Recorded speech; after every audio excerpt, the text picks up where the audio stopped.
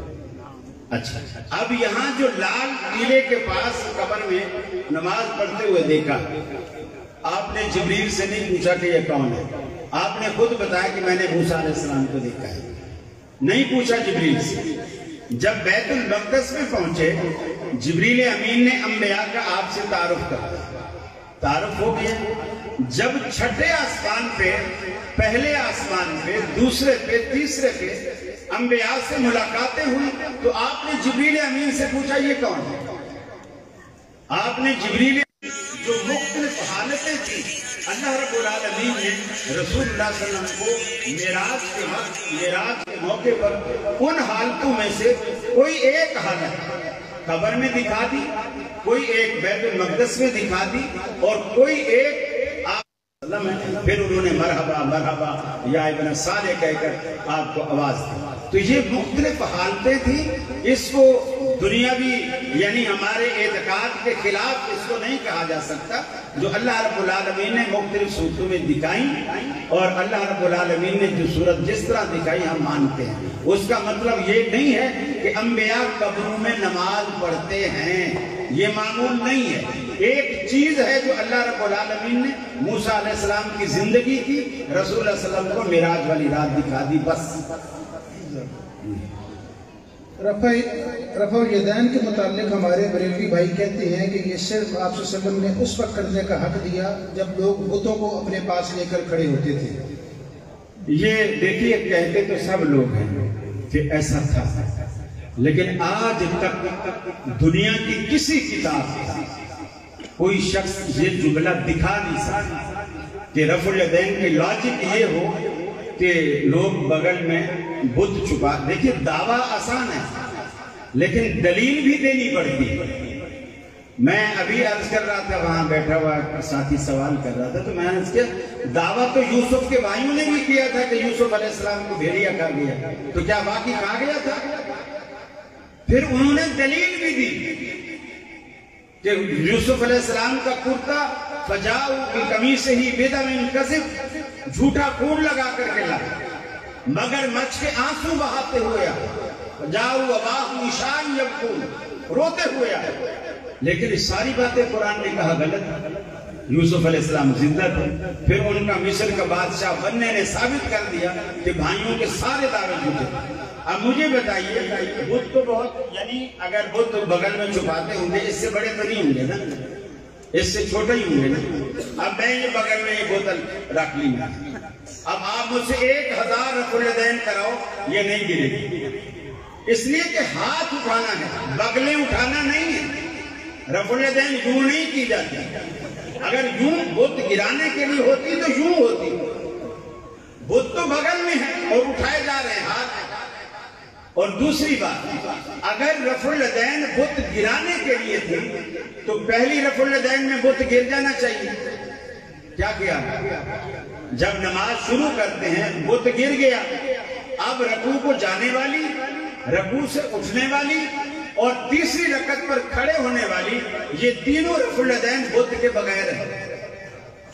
یہ تینوں رفع الیدین بت گرنے کے بعد ہیں، تو جو بت گرنے کے بعد ہیں وہ تو آپ چھوڑے بیٹھے ہو، اور جو بت گرانے کے لیے پہلی رفع الیدین تھی وہ تو آپ آج تک کرتے ہو۔ اور پھر وتروں کی تیسری رکعت میں قنوت سے پہلے آپ کی بغل میں کوئی بت رکھ جاتا ہے جو آپ قنوت سے پہلے رفع الیدین کرتے ہو۔ پھر عیدین میں 6 مرتبہ کرتے ہو، تو کیا اس وقت بت آپ کی بغل میں ایلفی سے چپکے ہوئے ہوتے ہیں؟ جو ایک رفع الیدین سے نہیں گر پاتے، آپ کو 6 رفع الیدین کرنی پڑتی ہیں۔ یہ سارا معاملہ اگر اللہ کے رسول نے اس چیز کو منسوخ کیا ہے تو کیا وہ رفع الیدین منسوخ ہوئی ہے جو اہل حدیث کرتے ہیں اور وہ باقی ہے جو آپ کرتے ہیں؟